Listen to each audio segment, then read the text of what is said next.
Alhamdulillah, alhamdulillahi ala ihsanihi wa syukru lahu ala taufiqihi wa imtinanihi.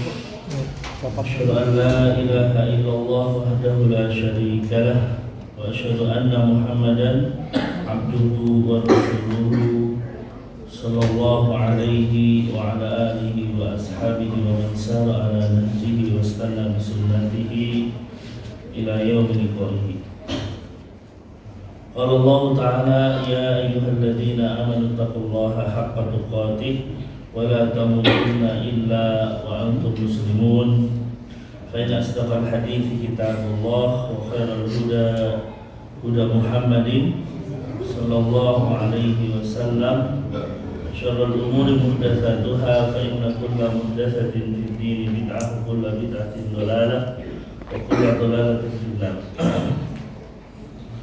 Ikhwas sekalian, kita senantiasa memuji Allah Subhanahu wa taala manakala Allah Subhanahu wa taala memudahkan kita semua menjalankan berbagai macam aktivitas ketaatan kepada Allah Subhanahu wa taala. Di antaranya kita telah selesai melakukan sholat maghrib secara berjamaah. Berarti Allah Subhanahu wa taala memberikan taufik kepada kita untuk terus bisa melaksanakan ketaatan kepada Allah, dan ini membutuhkan rasa syukur kita baik dari dalam hati kita, dari lisan kita maupun dengan anggota tubuh kita. Kemudian salawat beriring salam senantiasa kita aturkan kepada beliau Rasulullah Muhammad sallallahu alaihi wasallam, juga kepada keluarga beliau, para sahabatnya serta umatnya yang setia mengikuti beliau hingga akhir zaman. Ikhwas sekalian, melanjutkan pembahasan kita masih pada hadis yang kedua dari kitab Arba'in An-Nawawi, dan kita masih menjelaskan tentang arkanul Islam al-khamsah, rukun Islam yang 5. Setelah kita membahas tentang syahadat la ilaha illallah dan juga syahadat Muhammad Rasulullah, kemudian Rasul menjawab kelanjutan dari rukun Islam, yaitu wa tuqimus shalah wa tu'tiyaz zakah wa tasuma ramadan wa tahujjal bait in istata'ta ilaihi sabila. Rasul kemudian menyebutkan 4 rukun Islam yang selanjutnya. Dimulai dengan wa tuqimus shalah, dan engkau menegakkan dan melaksanakan salat. Ai ta'ti biha qawimatun wa la takunu qawimah illa bi fi'li syurutiha wa arkaniha wa wajibatiha. Ikhlas sekalian, mendirikan dan menegakkan salat. Salat itu disebut ditegakkan kalau dilakukan sesuai dengan syarat-syaratnya, sesuai dengan rukun-rukunnya, sesuai dengan wajibat-wajibatnya. Itu baru disebut sholat tegak. Karena kalau kita kalau kita ketahui sholat itu memerlukan syarat sahnya. Di antara syarat sahnya sholat misalnya bersuci terlebih dahulu. Seseorang sebelum berwudu kok langsung sholat, sholatnya tidak akan diterima tentunya. Nabi mengatakan tidak akan diterima sholat salah seorang di antara kalian ketika dia hadas hatta yatawaddo, sampai dia berwudu. Di antara syarat sahnya sholat misalnya yang menutup aurat. Kalau orang sholat kok nggak menutup aurat, tidak sah sholat.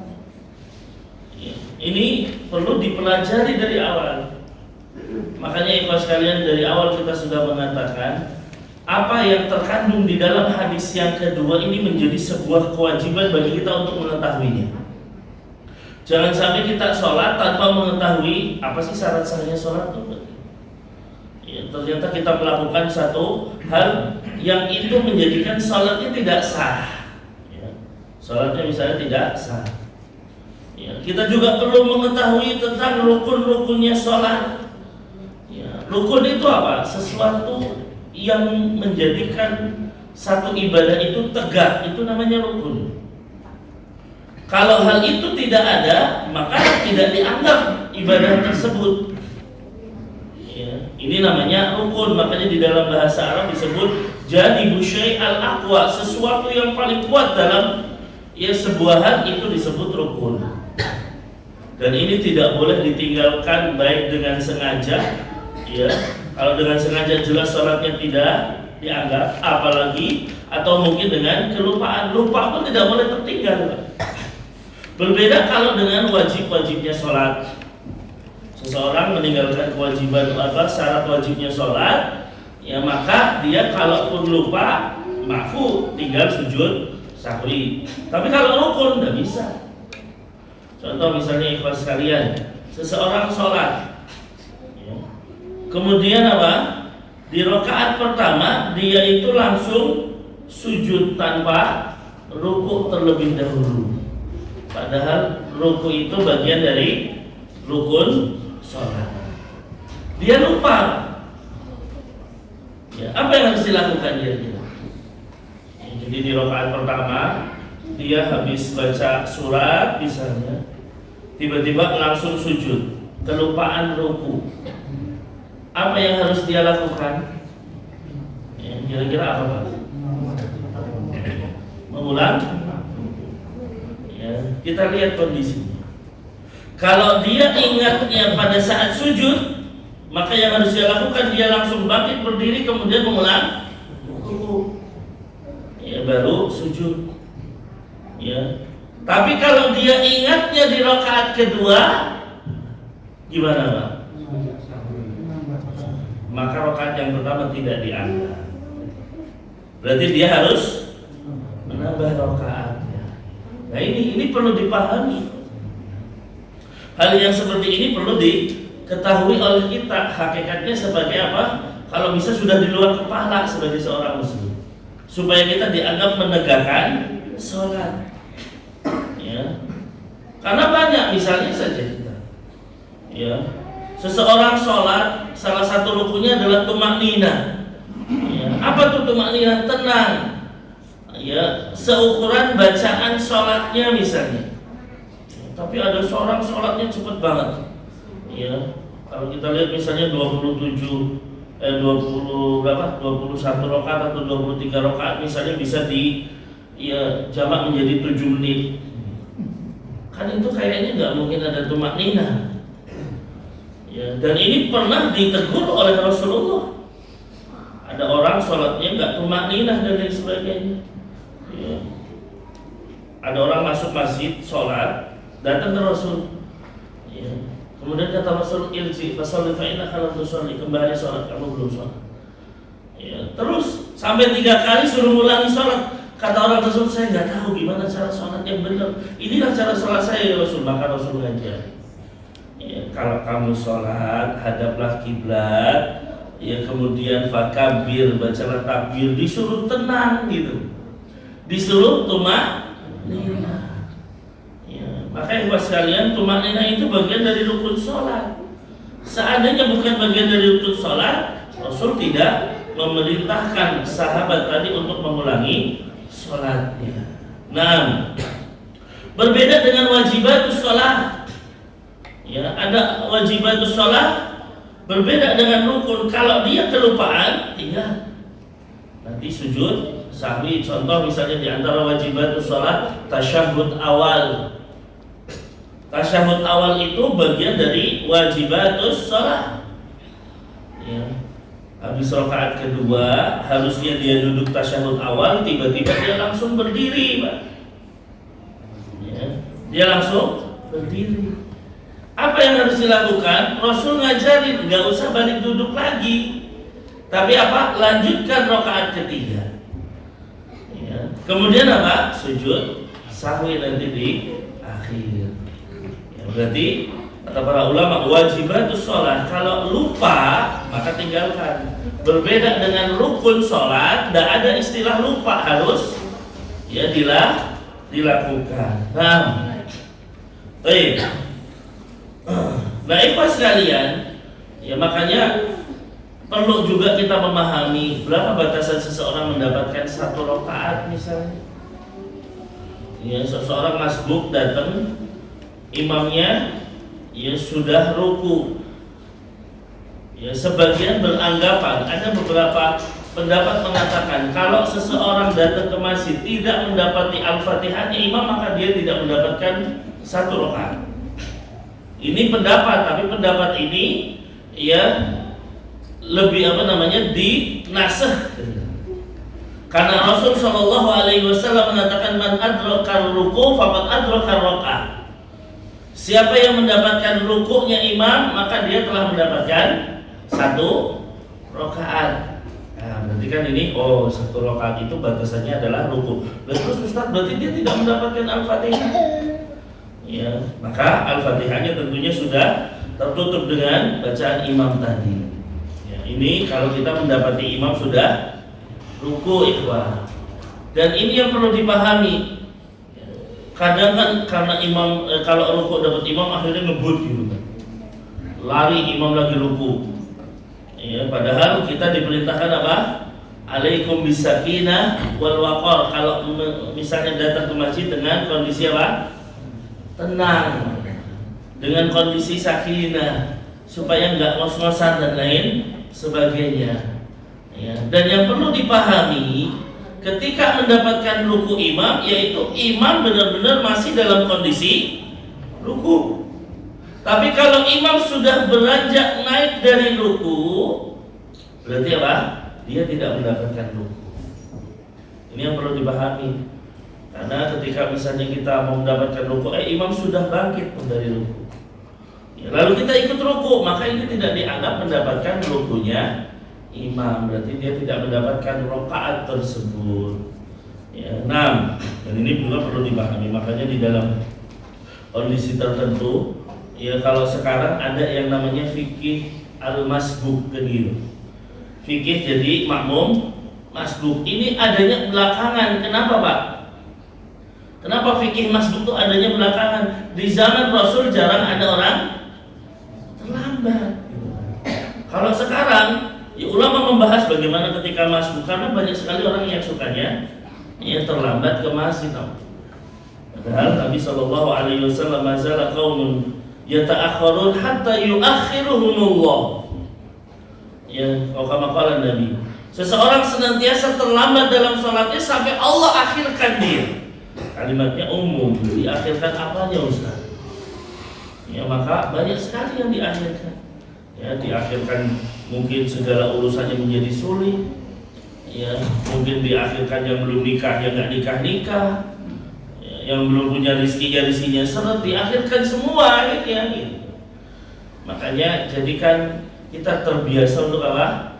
Ya, datang segera menuju masjid menjawab panggilan azan supaya tidak diakhirkan oleh Allah. Ya, kita harusnya mendapatkan rezeki tapi ya diakhirkan akhirnya. Kenapa? Karena terbiasa mengakhirkan sholat. Nah, baik ikhlas sekalian. Ya.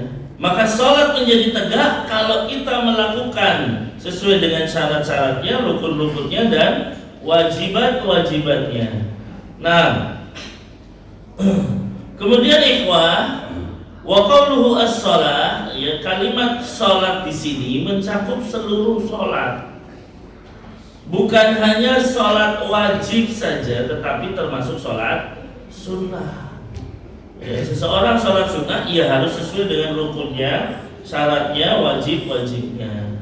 Ya, nah, dan ikhwah kita ketahui, sholat merupakan ya, rukun Islam yang agung, ya, yang Allah Subhanahu Wa Taala perintahkan bahkan langsung dari langit ketujuh. Ya. Kalau ibadah yang lain, zakat dan lain sebagainya kan ya melalui perantaraan malaikat Jibril. Tapi sholat Allah perintahkan Rasul untuk naik ke Sidratul Muntaha. Ya, mendapatkan perintah sholat ini menunjukkan pentingnya sholat.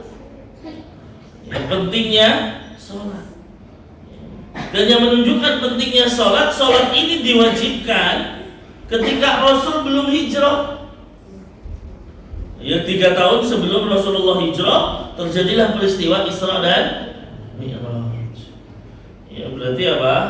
Ya kewajiban sholat sudah diwajibkan di Mekah. Meskipun Rasul 3 tahun sholat itu sholatnya masih 2 rakaat.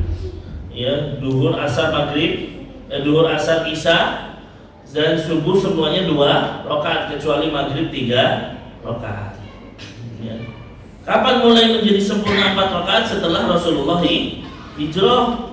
Ya, jadi duhur, asar, isya menjadi 4 rakaat bagi yang mukim, sedangkan bagi musafir tetap menjadi 2. Ya. Nah ini ikhwah. Maka ikhwah sekalian, ya ketika orang nggak pernah sholat, maka bagaimana perlu dipertanyakan keislaman dia. Kan kita bicara rukun Islam. Berarti kalau dia tidak melakukan ini, salah satu rukunnya hancur.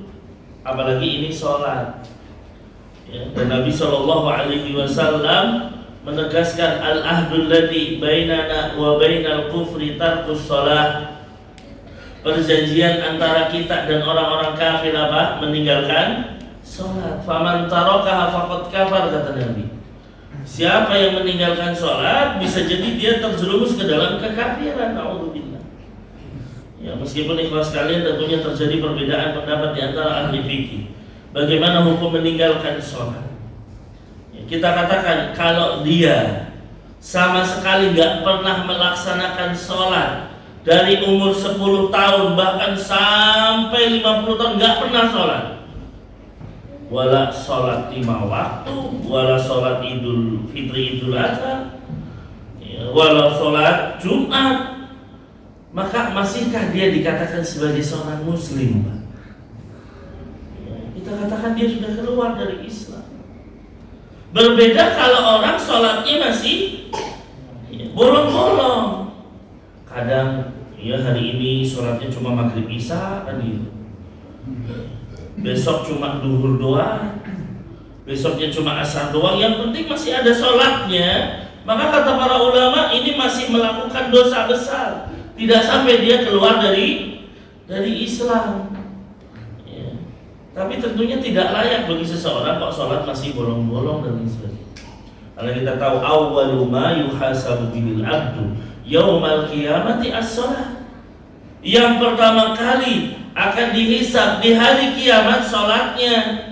Gimana sholatnya, benar nggak nih? Ya. Karena kalau sholatnya benar ini menjadi barometer amalan yang lain benar.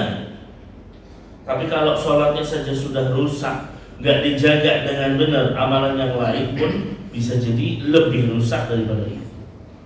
Karena barometer utama dari ibadah kita setelah tauhid, karena tauhid adalah awal wajibin.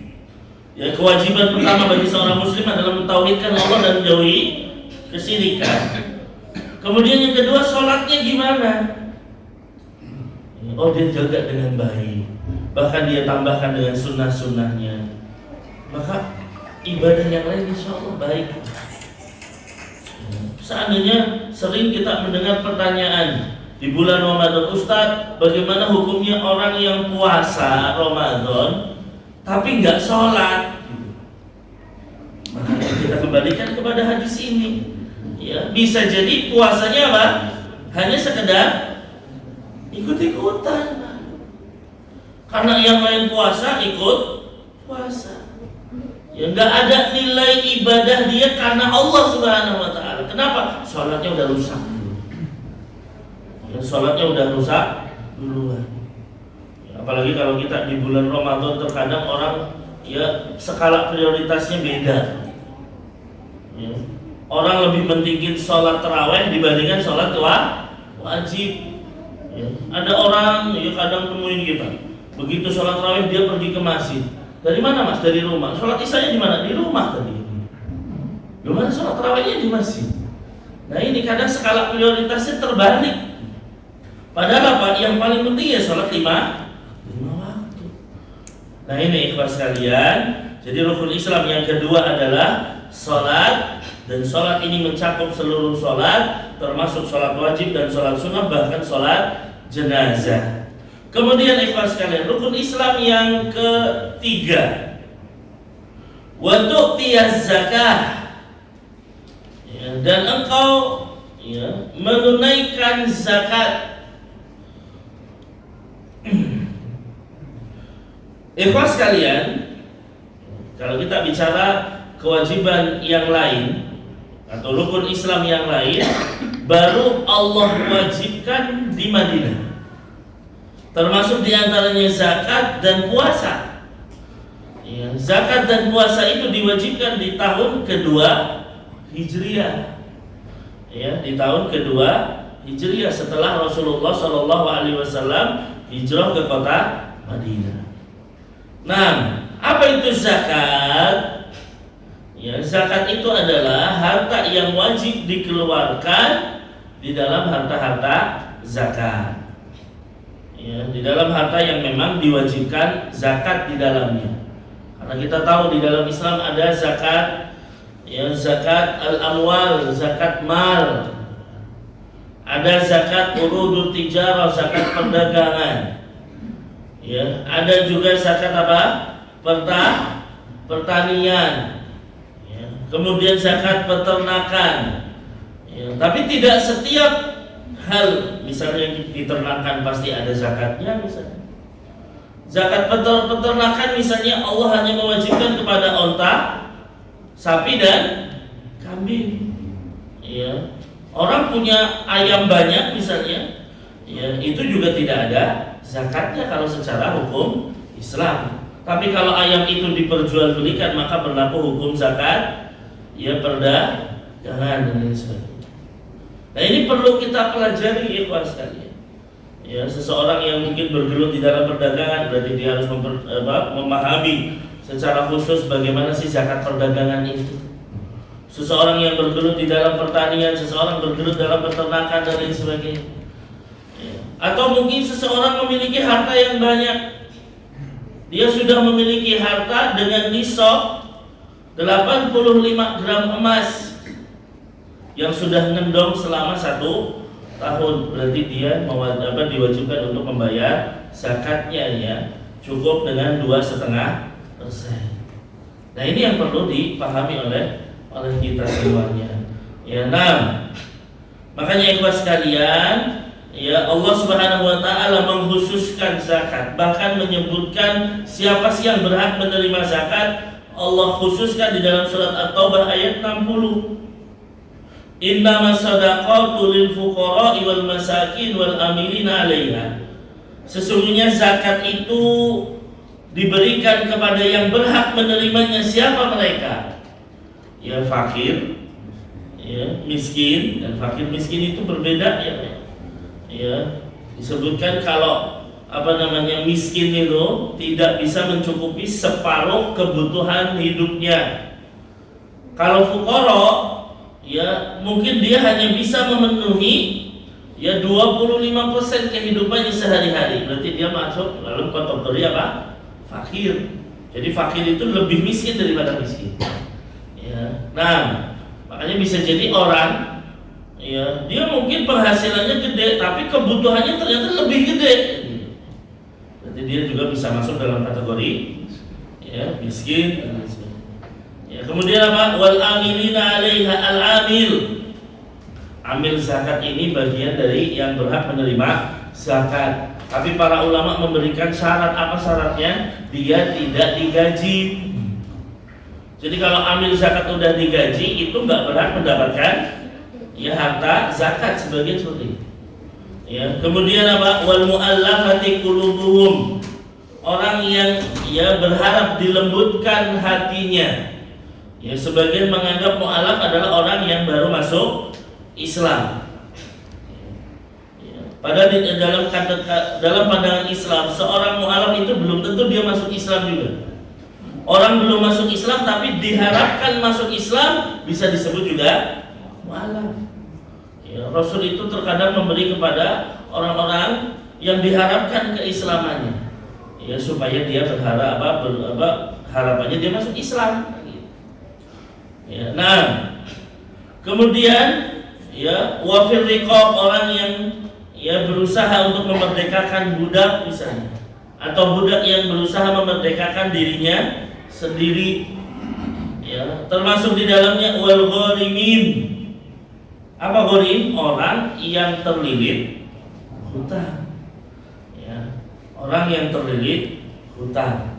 Ini termasuk yang berhak untuk menerima zakat. Ya, termasuk untuk yang berhak menerima zakat. Kemudian wa fi sabilillah, orang-orang yang di jalan Allah, dan ini tentunya terjadi perbedaan pendapat apa makna dari fi sabilillah itu. Apakah orang-orang yang hanya berjihad di jalan Allah saja atau tidak?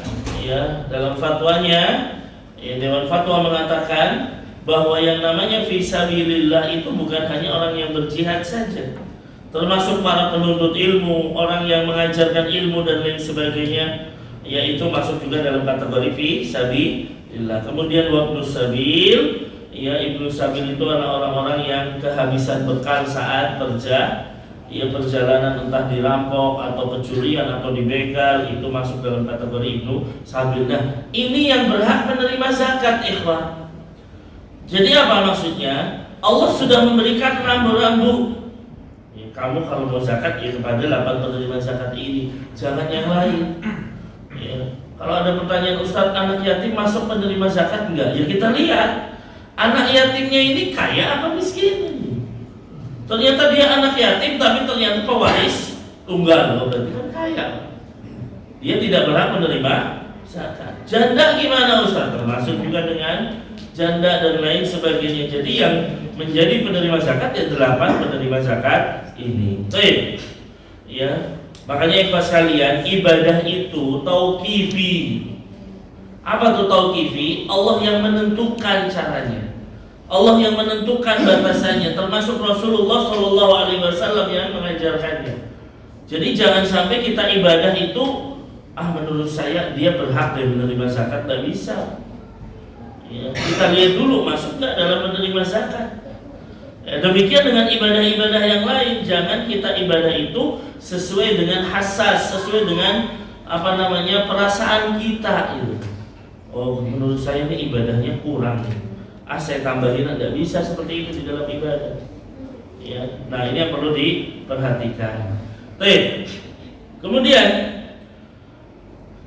selanjutnya dari rukun Islam adalah rukun Islam yang keempat, wa tasuma Ramadan, dan berpuasa pada bulan Ramadan. Apa makna siam? Ya, yaitu al-imsaku anil muftirati, ya, min tulu'il fajri, ya, ila ghurubi syamsi ta'abbudan lillah. Berpuasa itu maknanya, kalau secara bahasa kan artinya imsak, menahan diri. Secara istilah itu adalah menahan diri dari yang membatalkan puasa dari semenjak terbitnya fajar sampai terbenamnya matahari, dalam rangka ibadah kepada Allah. Ya, dalam rangka ibadah kepada Allah. Mari kita lihat maknanya. Al-imsaku anil muftirat, menahan diri dari yang membatalkan puasa. Ya, secara umum yang membatalkan puasa ya 3 kan gitu. Ya, makan, minum dan berhubungan intim, ini yang intinya. Ya, adapun yang lain tentunya melihat kondisi apakah ini masuk dalam kategori 3 atau enggak. Karena terkadang ada orang berusaha membuat-buat. Ya, kadang kan kita anekdotnya anak kecil misalnya, ada anak kecil nangis pas Ramadan, oh batal kamu nangis batal, lo dari mana nangis batal? Ya batal kalau dia nangis sambil minum air matanya kan gitu. Ya, nah ini perlu dipahami. Ada pertanyaan, Ustadz, kalau saya puasa ngorek-ngorek kuping batal nggak, Ustadz? Nah, ini juga perlu dipahami, apakah ini masuk dalam kategori makan, minum, dan berhubungan intim. Nah ini, ya, jadi jangan sampai kita ini juga terkadang ya tadi membuat-buat. Ya, kalau nangis batal, berdarah misalnya, ya batal dan lain sebagainya. Ya, ini perlu melihat dalam kondisi syariat kita. Jadi apakah itu dikatakan batal di dalam syariat atau tidak? Kalau tidak ya sudah. Ya jangan kita mempersulit diri gitu. Ya, mempersulit diri sendiri, oh ini batal dan lain sebagainya. Terkadang orang berpikir ya mencari atau melihat hal yang zahir, oh ini batal dan lain sebagainya, tapi tidak pernah menjaga puasanya dari yang benar-benar mengurangi pahala puasa. Bahkan bisa jadi pahala puasanya nggak ada. Ya, orang puasa masih tetap ghibah. Ya, padahal ghibah ini mengurangi bahkan menghilangkan pahala puasa. Ya ini bisa jadi. Ya, seseorang puasa ternyata di sisi Allah dia tidak mendapatkan pahala, meskipun ikhlas kalian puasanya dianggap sah, betul sah. Ya, puasanya tetap sah, tetapi kan ya kalau kita lihat ikhwah, ada amalan-amalan yang kalau kita lakukan dia tetap dikatakan sah menggugurkan amalan tersebut, tapi tidak ada pahalanya di sisi Allah. Tapi tidak ada pahalanya di sisi Allah. Seperti puasa ini, orang berpuasa di Ramadan harusnya menjaga diri dari hal-hal yang membatalkan atau mengurangi pahala puasa. Di antaranya ghibah, namimah, an-nadharu fil muharramat, melihat dari hal-hal yang diharamkan. Ketika orang kok berpuasa tapi lisannya tidak bisa menjaga diri, puasanya sah betul, tapi bisa jadi dia tidak mendapatkan pahala di sisi Allah, tidak dianggap atau diangkat pahalanya di sisi Allah Subhanahu wa taala. Ya, ini untuk pendudukan ya kalimat misalnya Ustaz, berarti kalau gitu pas saya ghibah mendingan saya batalin puasanya, enggak gitu. Ya dia tetap harus puasa gitu. Ya, lanjutkan puasanya, karena apa? Itu untuk menggugurkan puasa kita meskipun mungkin tidak mendapatkan pahala. Karena di dalam Islam seperti itu. Ya, di dalam agama ini seseorang itu misalnya Nabi mengatakan, barang siapa yang mendatangi dukun dan bertanya kepadanya tidak akan diterima sholatnya 40 hari, 40 malam. Sebagian beranggapan, oh berarti kalau habis datang ke dukun mendingan gak sholat 40 hari. Oh gak bisa. Seseorang tetap diwajibkan sholat meskipun sholatnya tidak mendapatkan pahala, tapi dia menggugurkan sholatnya dia kewajiban sholatnya gugur. Ya meskipun tidak mendapatkan ia pahala di sisi Allah Subhanahu wa taala. Jadi jangan sampai kok malah dia meninggalkan sholat, berarti double dosanya. Dosa dia mendatangi dukun, dosa juga dia meninggalkan sholat. Nah ini yang perlu dipahami oleh kita. Nah, maka menahan diri dari yang membatalkan puasa. Ya, kapan mulainya? Dari tulu'ul fajri, terbitnya fajar. Ya, terbitnya fajar ini biasanya ditandai dengan waktu subuh. Berarti waktu subuh ini sudah mulai puasa. Ya, sudah mulai puasa. Lah bagaimana Ustaz kalau pas waktu adzan kok kita masih ada makanan di piring kita? Apa yang harus dilakukan? Nah, kita lihat adzan subuh ini benar-benar sudah masuk waktu subuh apa belum? Kalau seandainya sudah masuk waktu subuh, maka stop makan dan minum. Ya. Jangan sampai terus makan. Loh, Ustaz kan ada dalil. Kalau seandainya terdengar ada dan masih ada makanan, lanjutkan. Ya, maka para ulama mengatakan ini berlaku untuk adzan yang pertama. Dulu di masa Rasulullah adzannya berapa kali subuh, Pak? 2 kali. Ya, adzannya baru ngomong udah adzan tuh. Adzannya 2 kali. Satu adzannya Bilal dan ini belum masuk waktu subuh. Ya. Kemudian yang kedua adzannya Abdullah bin Umi Maktum dan ini sudah masuk waktu subuh. Ya, artinya apa? Maksudnya kalau masih ada makanan lanjutkan ya adzannya Bilal ini karena belum masuk waktu subuh. Tapi kalau sudah masuk waktu subuh ada makanan jangan dilanjutkan. Kenapa? Karena ini sudah mulai waktu kita memasuki puasa. Jangan sampai malah udah adzan nambah lagi kan bahaya. Ya, nah ini. Gak apa-apa. Udah. Oh belum, berarti kecepatan dulu handphonenya. Baik, jadi seperti itu ya Pak sekalian. Ya, artinya kalau memang sudah benar-benar masuk waktu subuh, ya terlarang makan dan minum. Berhenti. Ya meskipun mungkin masih ada separuh piringnya dan lain sebagainya. Ya, ini supaya lebih berhati-hati. Nah, min tulu'il fajri ila ghurubi syamsi, sampai terbenamnya matahari. ya, sampai benar-benar terbenam matahari. Jadi apa? Batasnya adalah terbenam matahari, dan itu tentunya ditandai dengan waktu maghrib. Tapi apa? Yang jadi barometer terbenamnya matahari. Kalau seandainya ya di dalam sebuah daerah ya muadzinnya itu terbiasa makan dulu baru azan. Ya, berarti kita patokannya bukan azan, patokannya apa? Terbenamnya matahari. Karena bisa jadi dia muadzinnya makan dulu setengah jam belum azan-azan, kan kasihan. Ya, nah itu. Baik, kita azan dulu.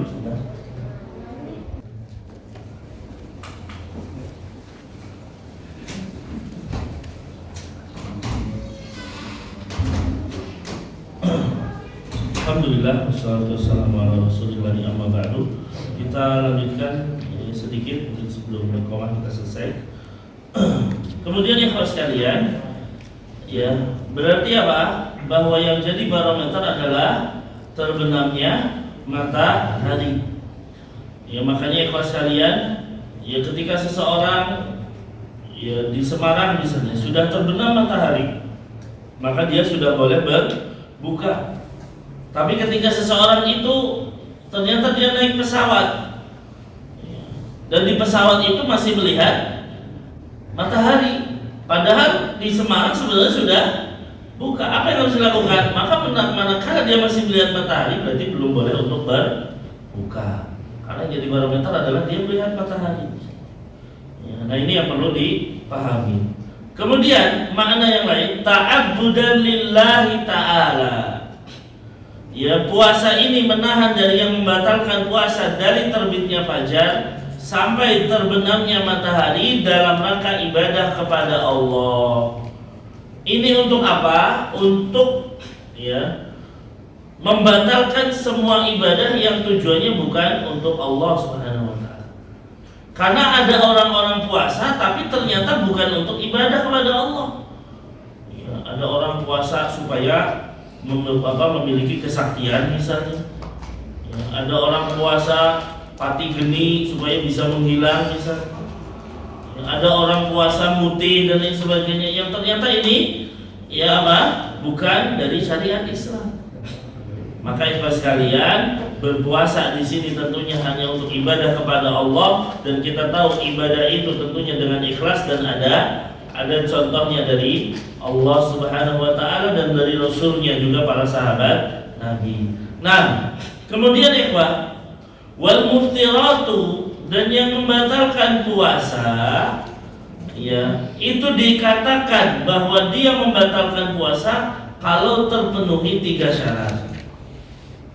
Ya, sesuatu yang membatalkan puasa disebut membatalkan kalau terpenuhi 3 syarat. Yang pertama, dia mengetahui bahwa itu membatalkan puasa. Yang kedua, dia ingat, bukan dalam kondisi lupa. Dan yang ketiga, dia menginginkannya, bukan dipaksa. Ya, bukan dipaksa. Artinya apa? Yang pertama, aliman, dia harus tahu. Ya, kalau seseorang ternyata makan misalnya, dia makan dan menganggap bahwasanya masih malam waktunya, belum waktu fajar, berarti kan dia nggak tahu kalau ini sudah masuk waktu fajar, maka ini dimaafkan. Ya, dia dimaafkan. Ya. Atau misalnya apa? Seseorang makan ya, di sore hari karena menganggap bahwasanya sudah masuk waktu buka, gitu. Sudah masuk waktu buka puasa, ternyata belum. Nah, maka yang seperti ini apakah dia harus mengulangi atau tidak? Nah, ini kita lihat. Ya, kita lihat. Ya, tentunya apakah ini waktunya sudah benar-benar ya mendekati waktunya atau tidak. Ya, siang-siang jam 12 misalnya, ya karena mendung, ini kayaknya udah maghrib, ini kan jelas beda kan. Jam 12 malam udah buka, 12 siang buka. Tapi kalau sudah sore kan jelas. Abu Bakar As-Siddiq ya pernah dalam satu waktu karena mendungnya gelap banget. Waktu itu belum ada jam, ya, mendung banget, akhirnya makan, berbuka puasa. Ya, selang beberapa waktu makan, mendungnya hilang, terbit lagi matahari. Ya, ternyata belum masuk waktu buka. Apa yang dilakukan atau apakah dia mengulangi? Apakah diperintahkan oleh Rasulullah untuk mengulangi? Ternyata tidak. Ya, karena apa? Abu Bakar makan itu dalam kondisi tidak tahu kalau itu belum waktu buka. Nah ini ikhlas sekalian. Ya, jadi kata beliau, ya diantaranya juga Asma binti Abi Bakar mengatakan, kami pernah berbuka pada masa Nabi dalam kondisi mendung. Dan ternyata setelah itu ya terbit lagi mataharinya, berarti belum masuk waktu maghrib. Dan Nabi tidak memerintahkan para sahabat yang makan itu untuk mengqadha puasa, menunjukkan apa? Kalau jahil tidak apa-apa, karena nggak tahu waktu udah berbuka atau belum. Ya, kadang ada orang misalnya lagi ketiduran, ya, tiba-tiba ada suara adzan, langsung aja dia minum, ternyata adzan asar. Ya karena nggak tahu, ya nggak apa-apa. Ya, jangan sampai dia dikatakan oh harus mengqadha itu, tidak. Ya, karena dia tidak mengetahui kondisi. Kemudian apa? Ayyakuna dzakiran, harus dalam kondisi ingat, bukan lupa. Ya. Kalau seseorang lupa, ya tidak diwajibkan untuk mengqadha puasa. Ya, seseorang tiba-tiba misalnya dalam kondisi puasa Ramadan, di depannya ada sate banyak, dia makan aja ini. Ya. Dia makan di tengah jalan dalam kondisi pedas, ingat dia. Waduh, saya lagi puasa, ya nggak boleh minum. Berarti dia harus berhenti di situ. Ya, meskipun mungkin pedas banget itu, ya dia harus tahan. Ya, kalau dia minum batal jadinya. Tapi kalau dia ini dalam kondisi lupa, maka tidak mengapa. Ya tidak mengapa. Makanya ya seseorang siang hari Ramadan tiba-tiba berhubungan intim karena lupa kalau itu bulan Ramadan, ya tidak ada kafarah baginya. Ya tidak ada kafarah. Ya dia puasanya sah. Kemudian apa? Ayyakuna muridan. Memang ya apa? Dia menginginkannya, bukan dipaksa. Seseorang misalnya ya dipaksa untuk makan, ya ini jelas tidak batal puasanya. Dipaksa untuk makan padahal dia tidak menginginkannya, ya tidak menginginkannya untuk makan, maka dia tidak dianggap batal puasanya. Nah, maka ini ya terkait dengan al-muftirat yang membatalkan puasa, syaratnya 3, dia harus tahu aliman, ya kemudian tidak dalam kondisi lupa dan tidak dalam kondisi dipaksa. Ya. Ini rukun Islam yang keempat. Kemudian ikhlas sekalian, rukun Islam yang terakhir adalah haji wa tahujjal bait. Ya. Berbeda dengan rukun Islam yang lain, haji ini diwajibkan dan disyariatkan pada tahun ke-9 Hijriah. Ya, pada tahun ke-9 Hijriah. Dan Rasul Shallallahu Alaihi Wasallam selama hidupnya hanya melaksanakan ibadah haji 1 kali saja, Hajjatul Wada. Ya, jadi beliau hanya melaksanakan ibadah haji sekali, dan memang yang wajib ya sekali. Ketika turun perintah ini, walillahi ala nasi hijjul baiti man istata'a ilaihi sabila, bagi manusia untuk melaksanakan ibadah haji, ya, bagi yang mampu. Ada sahabat nanya, datang kepada Rasul, ya Rasul, aqullu amin, apakah setiap tahun wajib haji ya Rasul? Ya, Rasul pergi meninggalkan orang tersebut. Ya, karena ini pertanyaan yang memberatkan ini sebenarnya. Ternyata didatangi lagi Rasul, apakah tiap tahun kita harus berhaji? Kembali Rasul meninggalkan orang tersebut. Sampai 3 kali orang itu datang, ya Rasul, aqullu amin, apakah setiap tahun harus haji? Maka Rasul dengan jawaban agak marah, beliau mengatakan, lau qultu na'am la wajabat. Seandainya saya mengatakan iya, berarti wajib setiap tahun haji. Ya. Makanya Pak, beliau mengatakan haji itu cukup 1 kali. Yang lainnya apa? Tatau sunnah. Ya, kemudian beliau menjelaskan, ya sesungguhnya yang banyak menghancurkan umat-umat sebelum kalian adalah banyaknya pertanyaan yang tidak penting. Pertanyaan yang memberatkan. Kan ini memberatkan. Ya Rasul, apakah haji tiap tahun? Ya, bagi orang Mekah dan Madinah tiap tahun pun berat, apalagi untuk keluar Mekah dan Madinah. Ya, sekarang kita yang ada di Indonesia mau haji biasa nunggu berapa tahun, Pak? Ada yang 20, ya 25 dan lain sebagainya. Cepat-cepatnya 10 dan lain sebagainya. Bahkan haji plus saja masih nunggu kan gitu. Nah ini ikhlas sekalian. Ya, kalau kita wajibkan haji tiap tahun ya berat. Ya, tiap tahun ya berat. Maka haji cukup 1 kali. Ya, cukup satu kali. Dan itu pun bagi yang mampu. Ya, Nabi mengatakan ini istata'ta ilaihi sabila. Bagi yang memiliki kemampuan. Pertanyaannya Ustaz, bukankah setiap ibadah sesuai dengan kemampuan? Nabi kan mengatakan, ya ma nahaitukum anhu fajtanibu wa ma amartukum bihi fa'tu minhu mastata'tum. Ya, kalau ada larangan, tinggalkan. Karena larangan gampang tinggalnya. Tapi kalau ada perintah, lakukan sesuai kemampuan. Lalu kenapa dalam ibadah haji kok ada tambahan ini istata'ta ilaihi sabila, kalau engkau mampu? Ya, padahal ibadah yang lain juga sesuai dengan kemampuan. Maka ikhwas sekalian, Allah mengkhususkan haji, Rasulnya juga mengkhususkan haji, li'annal ghaliba fihi al-masyaqqah wa ta'ab wa adamul qudrah. Karena kebanyakan haji itu apa? Ya di dalamnya ada kesulitan. Ada apa? Ya capek dan apa? Ketidakmampuan. Seseorang kalau memang dia sudah tidak mampu untuk melakukan perjalanan jauh, ya udah nggak wajib haji berarti. Ya, berarti dia tidak punya kemampuan. Seseorang nggak punya uang untuk ibadah haji, ya berarti nggak punya kemampuan. Bukan berarti Ustaz sekarang itu semua orang wajib haji, nggak ada yang nggak. Kenapa? Karena bisa naik sepeda. Ya nggak capek Pak naik sepeda. Ya dikira gampang naik sepeda. Itu melewati perbatasan akan ada izin-izinnya. Bukan sekedar dia nyelonong aja bisa jadi ditembak dia, Pak. Ya, makanya ya tetap aja namanya haji harus sesuai kemampuan.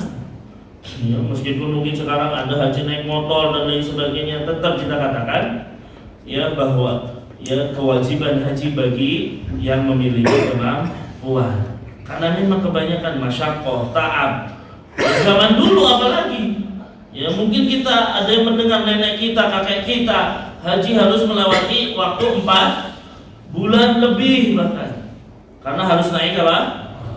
Naik perahu kan gitu. Belum ada pesawat zaman dulu. Ya, sehingga waktunya memang lama. Belum lagi ya terkadang di tengah jalan harus menghadapi perompak laut dan lain sebagainya, berat. Ya, makanya memang perlu kemampuan. Makanya khusus bagi haji bahkan Nabi dan Rasulnya Allah juga menambahkan dengan kalimat ini istata'ta ilaihi sabila, bagi yang mampu. Ya, kalau nggak mampu ya jangan.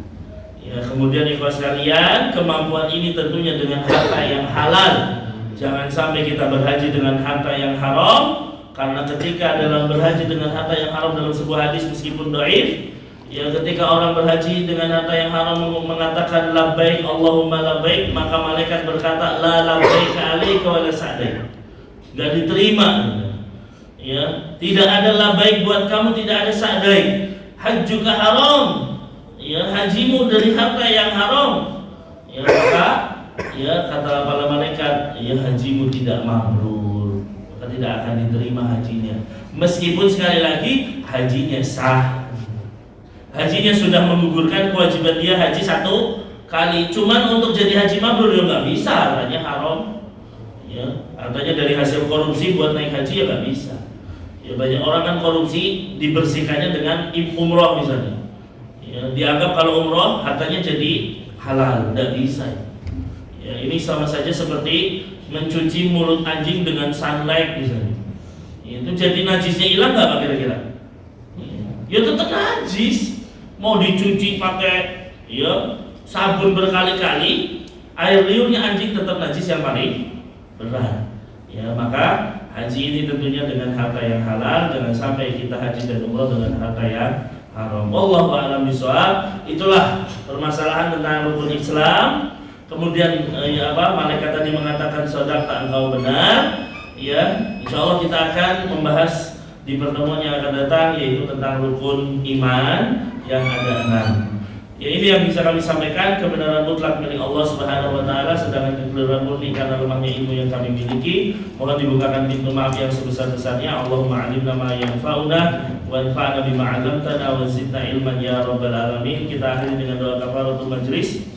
Subhanakallahumma wa bihamdika asyhadu an la ilaha illa anta astaghfiruka wa atubu ilaik. Assalamualaikum warahmatullahi wabarakatuh.